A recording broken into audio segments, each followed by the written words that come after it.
un video de lo que es el contrato de compraventa. Vamos a ver si esta vez no se traba. Es un poquito más cortito este video y vamos a... Déjenme les presento mi pantalla.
Un video del medicamento.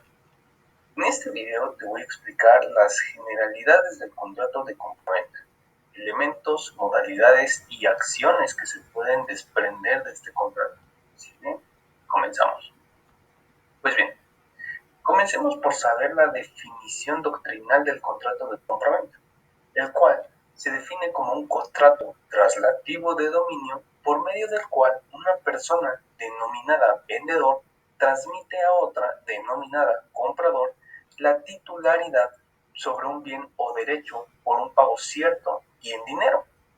Algo destacable de la definición es que se menciona el pago en dinero o numerario, ya que en caso de que el pago sea mediante el intercambio de otro objeto, la naturaleza del contrato cambia a una permuta o lo que comúnmente se conoce como trueque.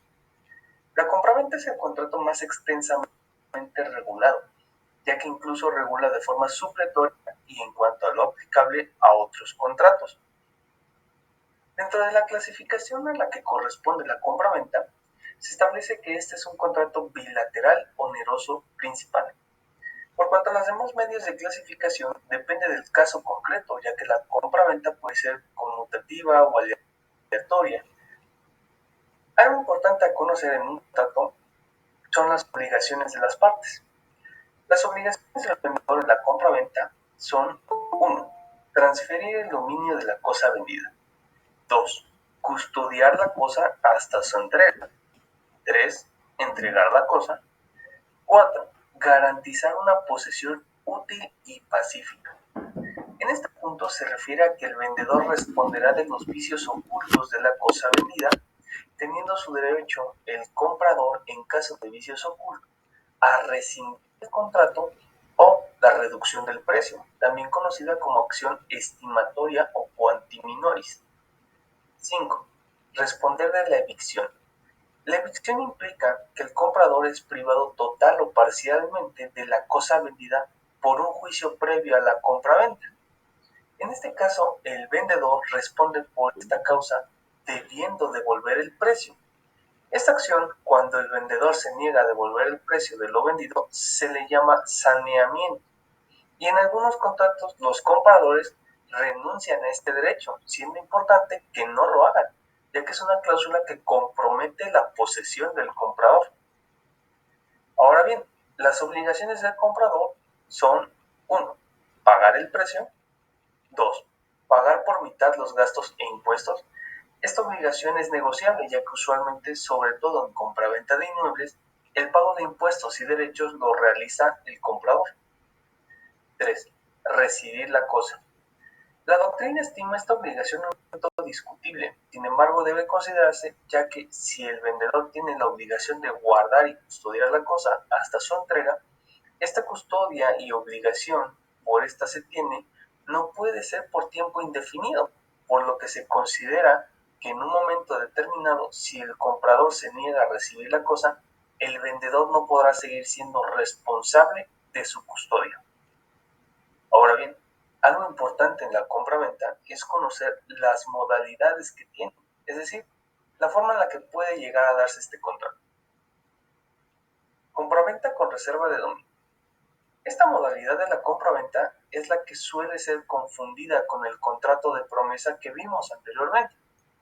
En esta modalidad, la traslación del dominio o titularidad de la cosa no sucede hasta que no se cumple la condición futura impuesta en el contrato, que usualmente es la del pago total de la cosa.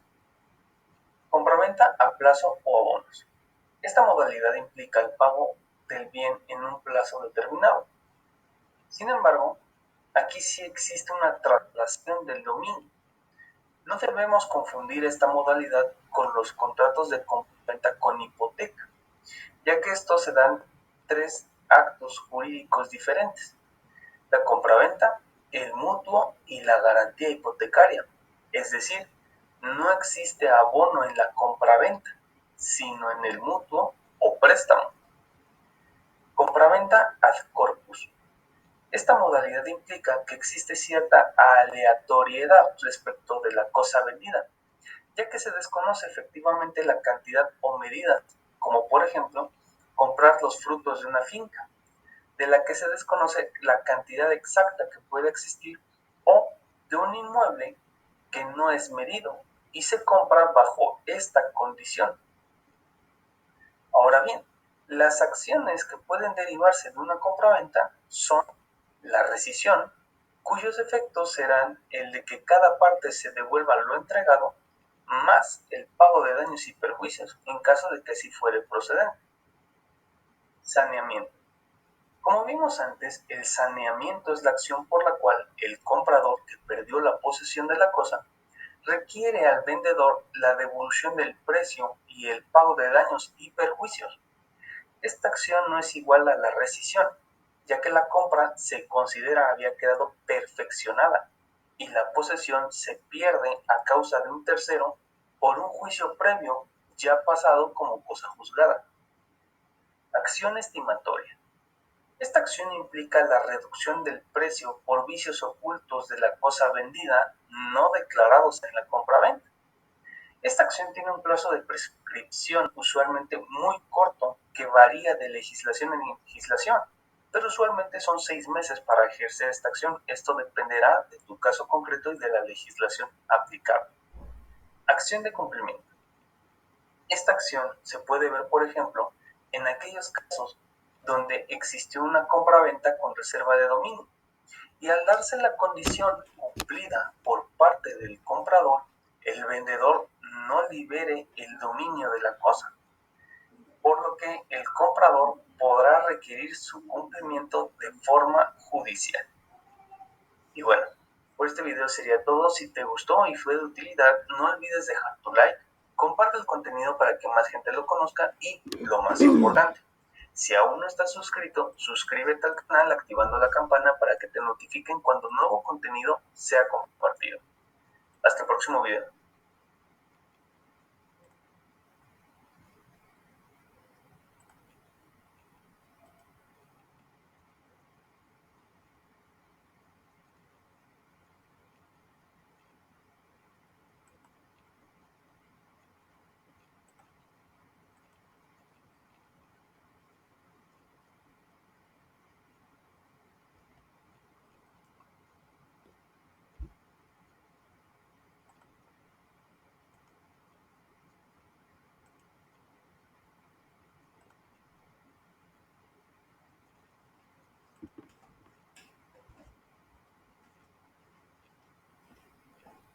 Monse, Monse, Monse.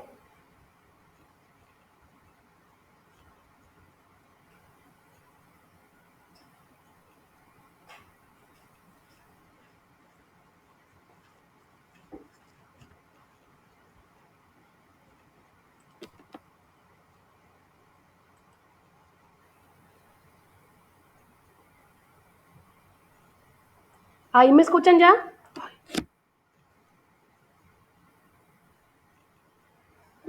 Oigan, quería preguntarles, sus maestros, sus otros tutores, ¿por qué otro medio les dan clases? ¿También por Google Meet?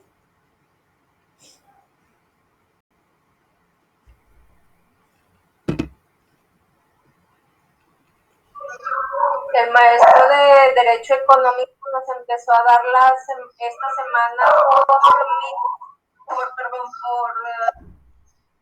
Teams. Por Teams. Solamente empezó el día de ayer. Bueno, y con otros tutores, en Google Meet también se traba. ¿O será solo mi computadora? No sé.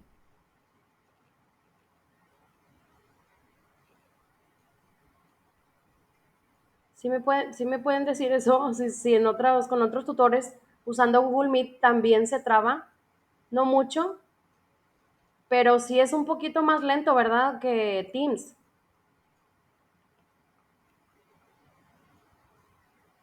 Ok, a ver, Marta, déjeme abrir los mensajes porque como estoy grabando la pantalla, es que esa es otra. Google Meet ya no nos permite que desde la aplicación nosotros grabemos la clase. Entonces lo que hicimos varios tutores, yo creo que la mayoría, fue descargar un programa que nos sugirieron ahí en coordinación, que es un grabador de pantalla, pero la verdad es que lo uso, miren, bueno, no, ya no lo estoy presentando. Bueno, es un botoncito que está arriba, pero eso la verdad es que súper lo alenta todo. O sea, yo antes no tenía problemas con el Meet hasta que empecé a usar este grabador. Les digo, no sé si mi computadora realmente no lo esté soportando o si sea el programa que pues hace todo súper lento. Pero bueno, a ver si intentamos a la próxima semana con el otro programa para ver si, con la otra aplicación, perdón, con Teams, a ver si funciona mejor. También lo he pensado con Zoom, pero pues no sé, no me he animado porque me da pendiente que pues no se pueda y a la mera hora estar batallando, pero a ver si hago unas pruebas, porque sí, es demasiado lo que se traba, o sea, no. De hecho, si hasta ven mi puntero, bueno, si ahorita lo ven, todo el tiempo está parpadeando donde no se alcanza a cargar o no sé qué es lo que esté pasando.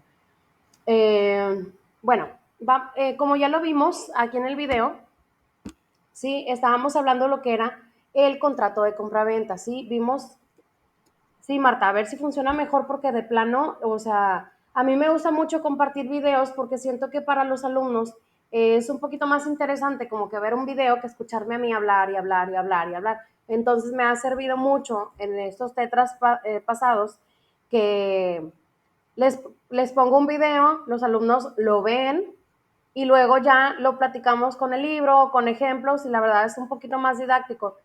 Insisto, lo que pasa es que estas dos materias son demasiados conceptos, ¿sí? Demasiada información, está muy extenso lo que es el libro, entonces sí, pues lo hago con el fin de que sea un poco más práctico. El Zoom, sí, yo creo que sí, Marta, lo vamos a intentar con el Zoom, porque les digo, no sé si sea mi compu, ya la he mandado varias veces a actualizar y todo eso, pero pues no sé, a lo mejor ocupo otra compu. Bueno, vamos a ver, les digo, con el libro un poquito de los conceptos que ya lo vimos ahorita en el video. Y bueno, el autor nos habla de lo que es el contrato de compraventa. Nos dice que indiscutiblemente es el que tiene una mayor importancia o relevancia entre los contratos de su clase, ¿sí? Y esto porque se trata de un contrato de tipo de los translativos de dominio. Además, porque constituye la principal forma moderna de adquisición de riqueza, es decir, tanto de su función jurídica como económica, debe merecer un estudio especial, ¿sí? Como contrato tipo de los de traslativos de dominio, ¿sí? Se aplican unas ciertas reglas principales a la permuta, ¿sí? Sufrirán estas modificaciones esenciales en la donación. También vamos a recurrir a la compraventa para explicar ciertas especialidades del mutuo, de la sociedad, de la transacción, de la renta vitalicia, etcétera. Por otra parte, también la compraventa constituye el medio primordial de adquirir un dominio, ¿sí? O sea, en la actualidad, para adquirir un bien inmueble, lo más factible es que se haga un contrato de compraventa, ¿sí? En épocas ya pasadas, no sé, de nuestros abuelitos, por así decirlo, bueno, antes no sé si tengan conocimiento que en la actualidad todavía hay personas que dicen, no, es que yo no tengo las escrituras, es que yo tengo, pues nada más un papel que firmamos, un papel, donde la persona me cedía, la casa, o sea, y nunca arreglaron, se quedaron así. Entonces, en aquel tiempo, bueno, quisieron celebrar un contrato de compra-venta, pero a lo mejor, pues no hubo quien los orientara a hacerlo de la manera adecuada, que es ante un notario, y ahí se hace lo que es el contrato de compra-venta, ¿sí? Para que tenga la validez legal que debe de tener. Eh, bueno, otras formas de adquisición del dominio, ¿sí?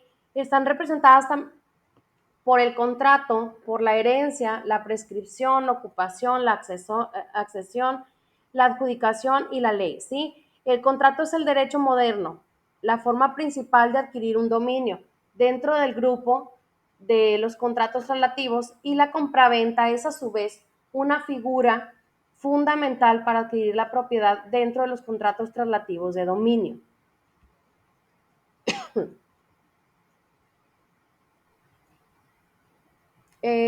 Bueno, vamos a ver lo que es la definición. Bueno, la compraventa en el derecho latino moderno, que deriva del Código de Napoleón, en aquellos años, es un contrato relativo de dominio, es decir, se define como el contrato por virtud del cual una parte llamada vendedor transmite la propiedad de una cosa, de un hecho, a otra llamada comprador. Esto mediante el pago de un precio cierto y en dinero. Normalmente, en la actualidad, bueno, el pago de ese precio, o más bien todo el trámite en conjunto, se hace ante la presencia de un notario, ¿sí? Se hace la firma de lo que es el contrato de compraventa y se hace el pago, ¿sí? Del bien. Entonces, bueno, ya el notario prosigue con los demás trámites legales para que cambie de nombre, ¿sí? Esa propiedad. Entonces, bueno, partiendo de eso, también bueno, partiendo de eso, hay que decir que el contrato de compraventa no siempre fue una tratativa de dominio. Antes, en otras épocas, se definía como un contrato por el cual el vendedor se obligaba a entregar una cosa y a garantizar la posesión pacífica y útil, y el comprador a pagar un precio, es decir, que por virtud de la compraventa el vendedor solo tenía la obligación de entregar la cosa y a garantizar la posesión práctica y útil al comprador, respondiendo de las perturbaciones jurídicas de terceros respecto de una posición de los vicios ocultos de la cosa. Pero ya en la actualidad sí es relativa de dominio porque se hace por voluntad de ambas partes, ¿sí? Antes era como que ambas partes tenían una obligación, pero pues no, o sea, realmente no es como que tengan una obligación. Claro, dentro del contrato debe haber obligaciones, sí, pero ambas partes, como es el vendedor, como es el comprador, ambas partes deben estar de acuerdo en ese contrato, ¿sí? Eh, Porque pues obviamente, como lo veíamos en la clase pasada, pues si no está la voluntad de una de las partes, pues no se puede hacer la firma de un contrato, si no se puede celebrar un contrato.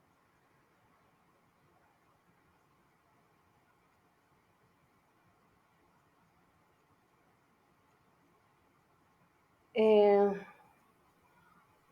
Bueno, también cabe mencionar que la compraventa es un contrato por el cual uno de los contratantes se obliga a transferir un derecho o a entregar una cosa y el otro a pagar, ¿sí? Esa es una de las obligaciones que se adquiere mediante el contrato de la compraventa, pero hay que decir, y no se me confundan, ambas partes celebran este contrato eh, con todo el consentimiento, ¿sí? Nadie los está obligando a celebrarlo. Sin embargo, una vez que están ya de acuerdo en celebrarlo, tienen ciertas obligaciones. Y una de las obligaciones, pues, son estas, ¿sí? Que, pues, uno es de entregar la cosa y el otro es de pagar, el precio que se dio por esa cosa o por ese bien inmueble.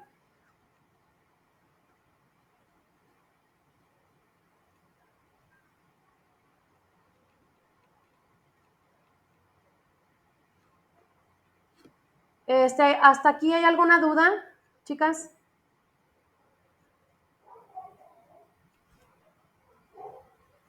La verdad es que este es un tema algo sencillo, no es que haya mucho, muchos conceptos que mencionar, pero quiero saber si hay alguna duda.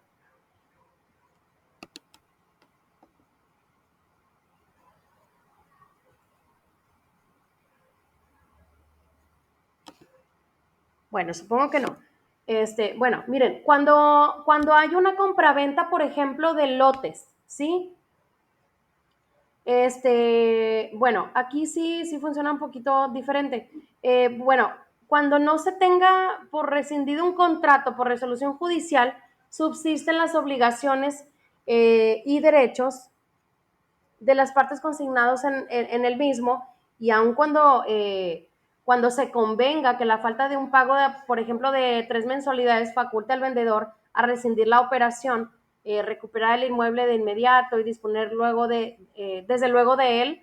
Esto debe hacerse en términos hábiles, ya que para exigir el cumplimiento de una rescisión del contrato es menester acudir a los tribunales, no pudiendo quedar determinado del mismo a la voluntad de las partes.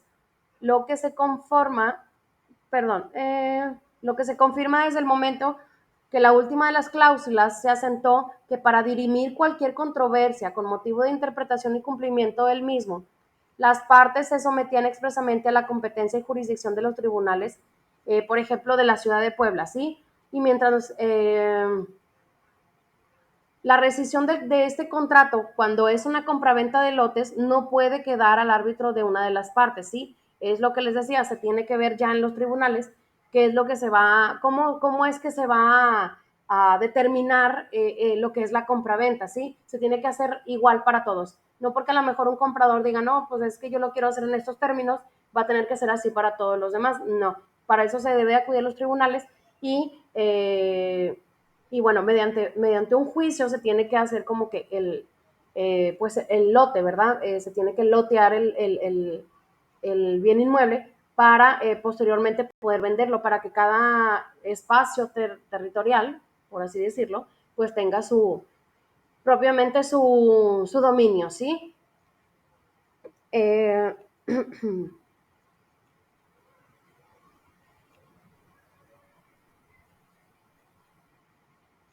Bueno, la clasificación del contrato. La clasificación del contrato, bueno, como lo veremos nuevamente, la definición de la compraventa. Sí, es un contrato bilateral, porque engendra derechos y obligaciones para ambas partes. Es oneroso porque también confiere provechos y gravámenes también recíprocos. Generalmente también es conmutativo por cuanto que las prestaciones son ciertas y determinadas al celebrar el contrato. También puede ser aleatoria, ¿sí?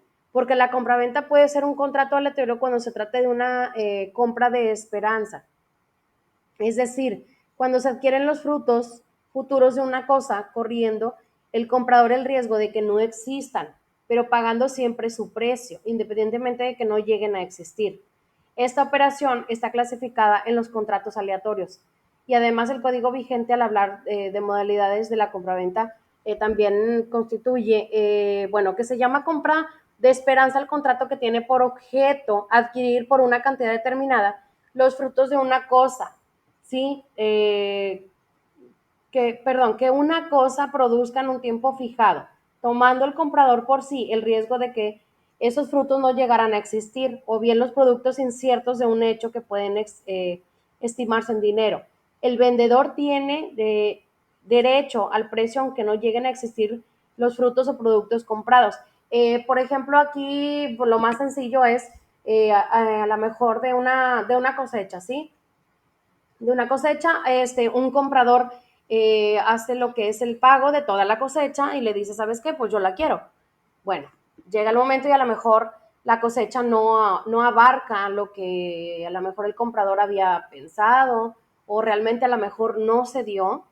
Entonces, bueno, aquí ya, como es un tipo de contrato, bueno, aquí sí se estipula que como es aleatoria, pues no se puede obligar al vendedor pues a darle lo que es la cosa, ¿verdad? Porque no, aquí o sea, sí está permitido que pues bueno, si se da, qué bueno, si no, pues también, no es como que se pueda exigir gran cosa, ¿sí? En caso, aquí no va a haber incumplimiento, o sea, es algo incierto. Bueno, también la compraventa es un contrato principal, ¿sí? Es decir, existe por sí solo, no depende de otro contrato, ¿sí?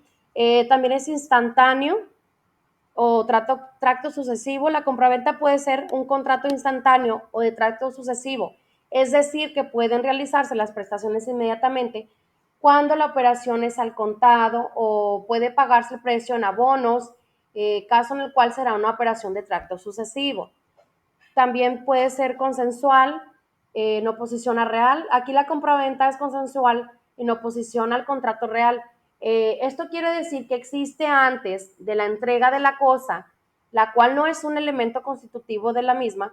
En cambio, en los contratos reales, la entrega de la cosa es un elemento necesario para su formación. ¿Sí?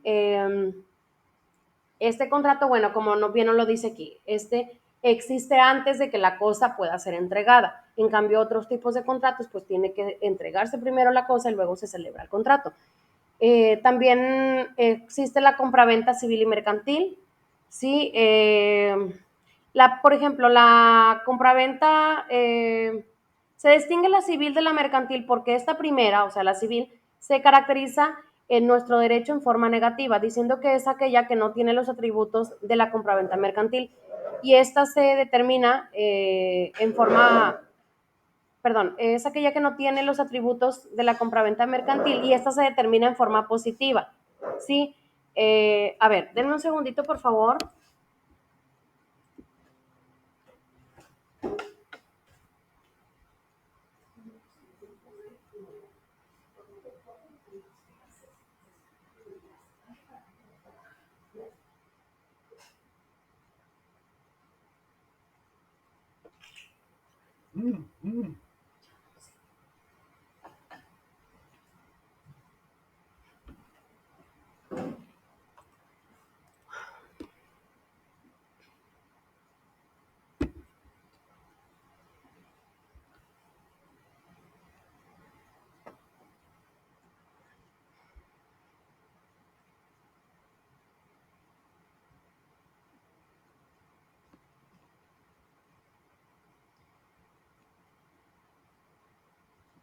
Sí, les pedí que me permitieran tantito, Erika. Ya regresé. Bueno, también existe lo que es la compraventa voluntaria y forzosa. Sí, esta compraventa puede clasificarse desde otro ángulo como una voluntaria y forzosa, ¿sí? La primera es un contrato ordinario en que el comprador y vendedor se ponen de acuerdo respecto a cosa y precio, ¿sí? La forzosa en realidad presenta una característica que afecta al contrato en su esencia misma. Existe el remate, ¿sí? En la adjudicación judicial y en la expropiación por causa de utilidad pública. El remate es una venta judicial. No sé si han escuchado hablar que, por ejemplo, venden casas de remate, ¿sí? Venden casas de remate, y bueno, realmente vamos a ver qué es lo que venden, ¿sí? Vamos a ver. Bueno, este remate es una venta judicial de un bien que se lleva a cabo sin o contra de la voluntad del dueño o ejecutado, ¿sí? ¿Por qué? Porque ante esta persona se está siguiendo algún juicio, ¿sí? Entonces, puede el remate realizarse con la voluntad de este, pero no es necesaria, la verdad. Dentro del procedimiento de ejecución forzosa para operar la enajenación del bien, o sea, no es necesario que el dueño esté de acuerdo, ¿sí? Por esto el remate judicial, sin o contra la voluntad del enajenante, afecta a la compraventa en su esencia misma, ya que no hay un contrato en el sentido jurídico de la palabra, como un acuerdo libre de dos o más voluntades, como normalmente se celebra en otras circunstancias, sí, más bien hay una sustitución de la voluntad del enajenante, o sea, del dueño, ¿sí? Por la que el juez que en su rebeldía firma la escritura correspondiente o la adjudicación judicial. La adjudicación judicial, bueno, el juicio que se está llevando a cabo en contra del enajenante, bueno, pasa a ser en contra del nuevo dueño, pues, por así decirlo, ¿sí? Aquí es como dices, se compra un juicio, y sí, realmente así es. Entonces, bueno, desde el punto de vista estrictamente normativo, no nos debemos conformar con la explicación tradicional de que la venta judicial es un contrato, ¿sí? Bueno, como la ejecución de la sentencia y la del secuestro constituyen actos jurídicos de acuerdo que son fuentes de obligaciones. En el proceso de todo juicio, la sentencia es un acto de autoridad que constituye una normativa jurídica individualizada que es fuente de obligaciones. Bueno, vamos a ver por último lo que son los elementos esenciales de la compraventa, ¿sí? Bueno, la distinción entre los elementos esenciales y los de la validez. Bueno, los elementos esenciales en todo el contrato son el consentimiento y el objeto, ¿sí? De los que ya hemos estado hablando. En la compraventa es absolutamente necesario para desprender múltiples consecuencias, diferenciar elementos esenciales de los de la validez. Sin embargo, la influencia del Código de Napoleón al mezclar tales elementos han tenido consecuencias en la doctrina para el estudio de lo que es este tipo de compraventa. Bueno, aquí también tiene que existir un consentimiento y como ya se los comentaba anteriormente, habrá un contrato de compraventa cuando uno de los contratantes se obliga a transferir la propiedad de una cosa o de un derecho al otro y este a su vez se obliga a pagar por ellos un precio que ya está estipulado, ¿verdad? Ya ellos lo estipularon. Entonces, en el primer elemento esencial, o sea, el consentimiento, en la compraventa se define como un acuerdo de voluntades, ¿sí? Que tiene por objeto la transferencia de un bien a cambio de un precio. El contenido de la voluntad en este contrato ha de ser siempre transmitir por una parte el dominio de una cosa o de un derecho y por la otra parte es pagar un precio. Ya lo hemos dicho en múltiples ocasiones, pero bueno, lo que quiero es que se lo graben bastante bien. Y bueno, como también ya lo habíamos visto, cuando se ausenta lo que es el consentimiento, o sea, cuando no hay consentimiento, cuando haya un error sobre la identidad del objeto, de tal manera que una parte cree vender una cosa y la otra comprar una semejante, esto puede ocurrir frecuentemente en el comercio, ¿sí? Cuando se confunden las mercancías sobre las cuales las partes están tratando, por lo que generalmente en el momento de pagar el precio de una mercancía se aclara el error sufrido por los contratantes, ya que el vendedor se ha referido a determinada cosa y el comprador ha pensado en una distinta. Y la verdad es que esto suele suceder más común de lo que imaginamos. Sí, normalmente, pues cuántas veces no nos hemos encontrado con cosas que anuncian en internet y las pedimos y resulta que pues nada que ver, ¿verdad? De hecho, hay incluso ciertos memes que han hecho de que, bueno, mira la sala que pedí por Mercado Libre o por Amazon y está la sala así chiquita, o sea, es para Barbies. Entonces, a eso se refiere, ¿sí? Hay que ver qué es lo que realmente estamos comprando, es lo que realmente estén anunciando, ¿sí? En la venta. Bueno, también otro elemento esencial de la compraventa es que debe haber un objeto directo, ¿sí? El objeto, bueno, el objeto directo del contrato y de las obligaciones nacidas del mismo, este consiste en transmitir el dominio de una cosa por una parte y en pagar un precio directo y en dinero por la otra. El objeto del contrato no debe confundirse con el de las obligaciones de transmitir, que da origen, pues que las mismas prestaciones de dar son los objetos directos como formas de conducta.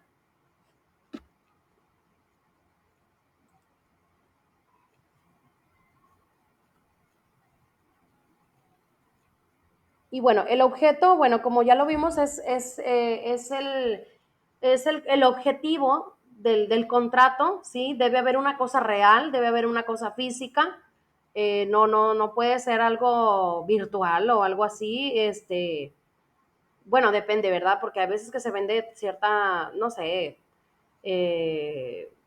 pues a la mejor información, pero no, pues esto también implica algo físico, porque normalmente cuando estamos pagando por algo educativo, por ejemplo, pues pues sí hay algo físico, no. Bueno, también los objetos, este tipo de objeto puede ser indirecto, ¿sí? Este objeto indirecto en la compraventa está constituido por la cosa y el precio. Puede existir un consentimiento para transmitir una cosa o cambio de un precio, pero puede no existir la cosa o faltar el precio. En este caso, el contrato es inexistente por la falta de alguno de sus objetos directos. Ya no hay correlatividad en el consentimiento y los objetos indirectos, y esto por la práctica se analizan los casos de inexistencia cuando la cosa imposible física o jurídicamente o bien cuando el precio no existe. También existe la posibilidad física de la cosa. Sí, es lo que les decía, tiene que haber algo físico, ¿sí? Tiene que ser posible físicamente para que se pueda dar.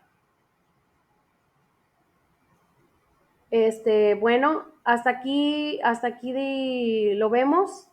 De hecho, se me hace que nos pasamos. Sí, se me hace que sí nos pasamos un poquito. Bueno, no importa. Hasta aquí le dejamos. Nuevamente les reitero que si quiero que lean todo las páginas completas y en caso de haber dudas, por favor me lo hacen saber en mensaje o ahorita si me quieren comentar algo, les agradecería que me lo dijeran.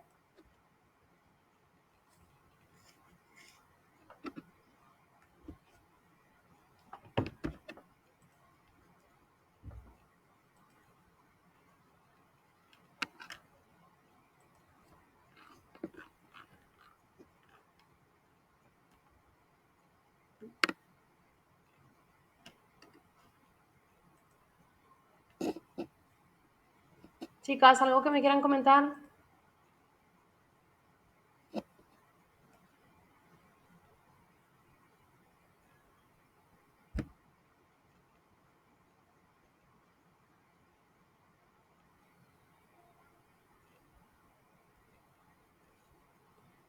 Chicas, ¿sí me escuchan?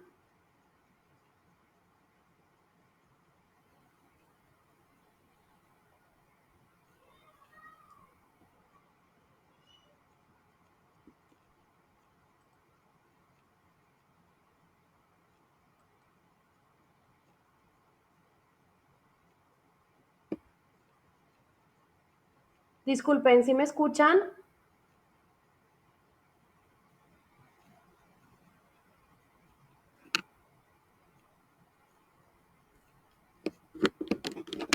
Ok, pero sí me escuchan porque pensaba que no. Ok, bueno, si no hay algo que comentar, me despido. Tengo otra clase ahorita a las 12, no sé si les toca a ustedes también, pero lo vemos. Muchas gracias por asistir a ambas. Nos vemos, hasta luego.